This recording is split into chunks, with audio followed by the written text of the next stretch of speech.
Hello and welcome to Pockenrop.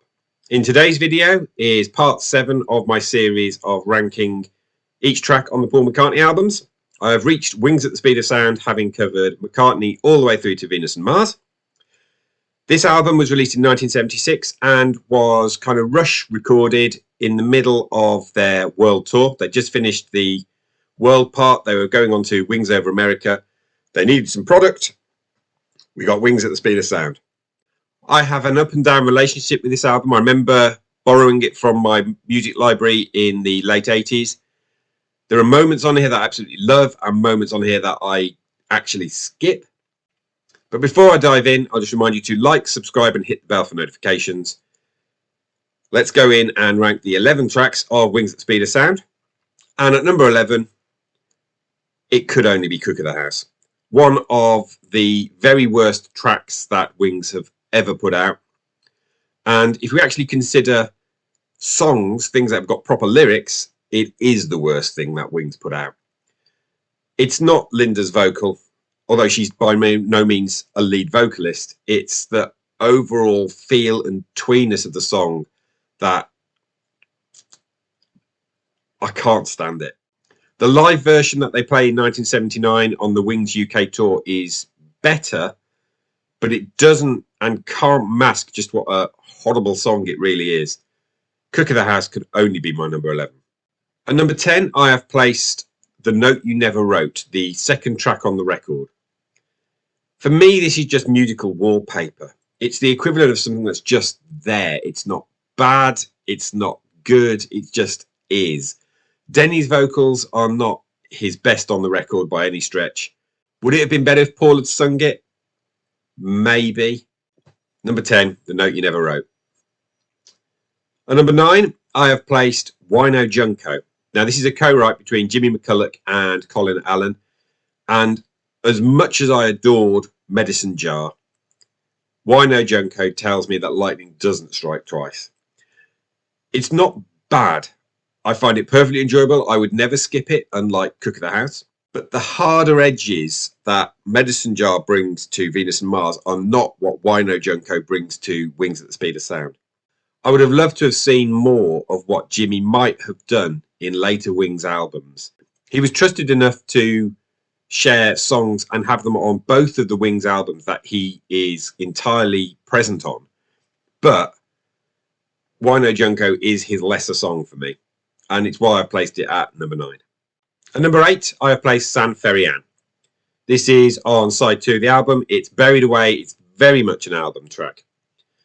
But I really like this. I adore the flute on it. And I consider this to be almost White Album quality. Now, what I mean by that is I firmly believe that the White Album should have been a single. I have a video on that you can see here. This would not have made that single version of the White Album. It would probably be nuzzling around the bottom end of the second disc's worth of material.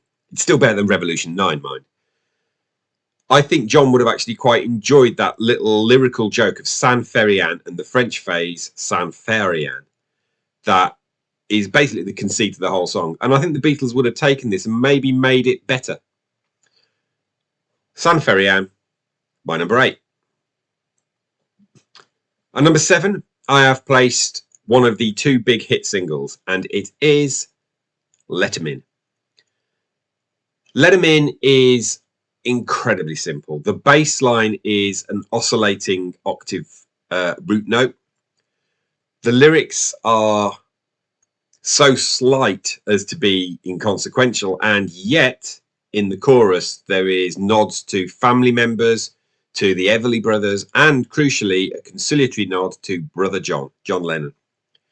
And it's a joyful piece. Now, why have I placed it so low then?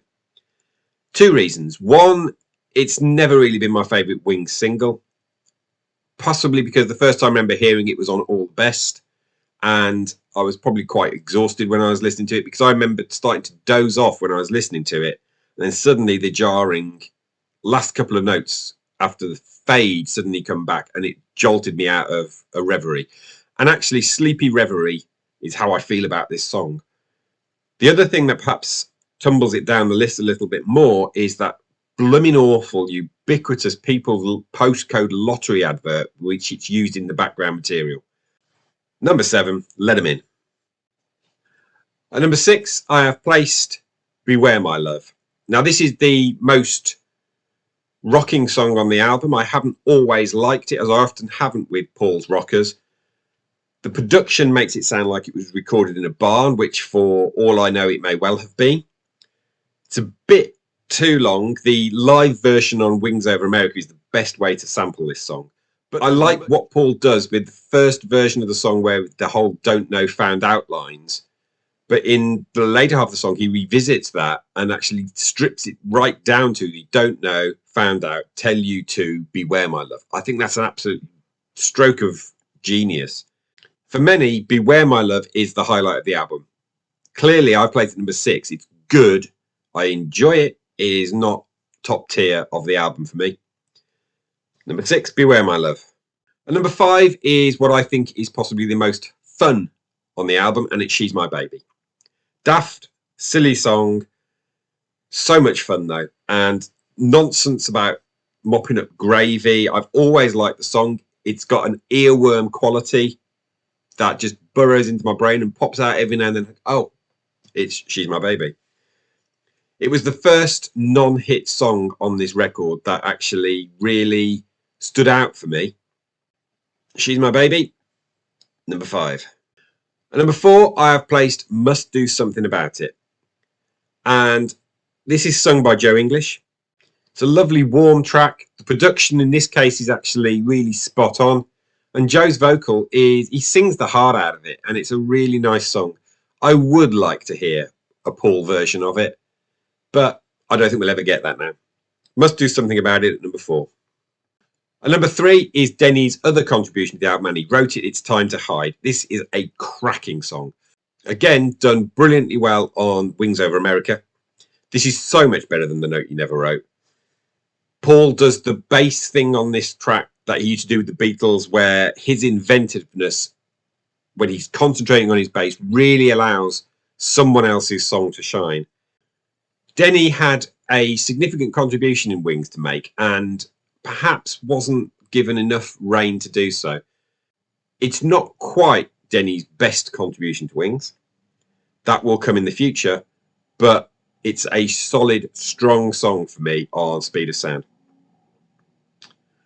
And number 2, I have placed the mega hit single Silly Love Songs. Now, the bass line alone on Silly Love Songs would qualify this as genius and one of the greatest singles of the 1970s. It's one of the bass lines that I use as a practice when I'm trying to warm my fingers up when I'm playing. It's an answer song to Paul's critics that just say he only wrote silly love songs. The quintessential Wings harmonies. I think this is the apex of the vocals between Paul, Linda and Denny, particularly that section where they're all singing 3 different lines. It's sublime. This is what Wings harmonies was building up to. It's a real peak. Absolutely fantastic song. Silly Love Songs. Everybody knows it. It's terrific. And finally, at number 1, I have placed Warm and Beautiful, one of my favourite Paul love songs.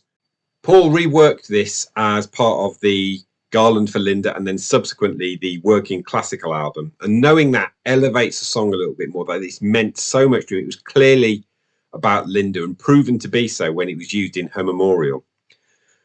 Of all his personal Linda love songs, I do think this is possibly the best. It's a beautiful track to end the album. Possibly the best way to end the album from all of the tracks that they recorded for Wings at the Speed of Sound. And it's my number 1. Warm and Beautiful, absolutely lovely song. So that's my ranking of the 11 tracks of Wings at the Speed of Sound.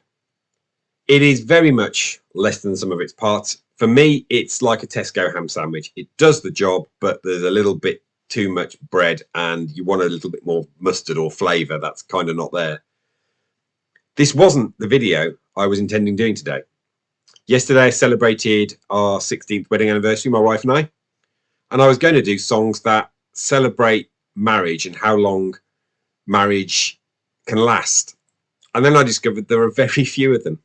I couldn't certainly do a top 15. In fact, there's only one that specifically seems to be about marriage that I could think of, and it's by Paul McCartney. It's We Got Married off Flowers in the Dirt. And that celebrates marriage and how difficult marriage can be and how you have to work at it. Great line in that song. It's not just a loving machine. It doesn't work out if you don't work at it. Whilst you think the world is full of silly love songs, it's not. It's full of songs that are actually about sex, not love. So preach over. Remember to like the video, subscribe, maybe share it with someone. There's a new request.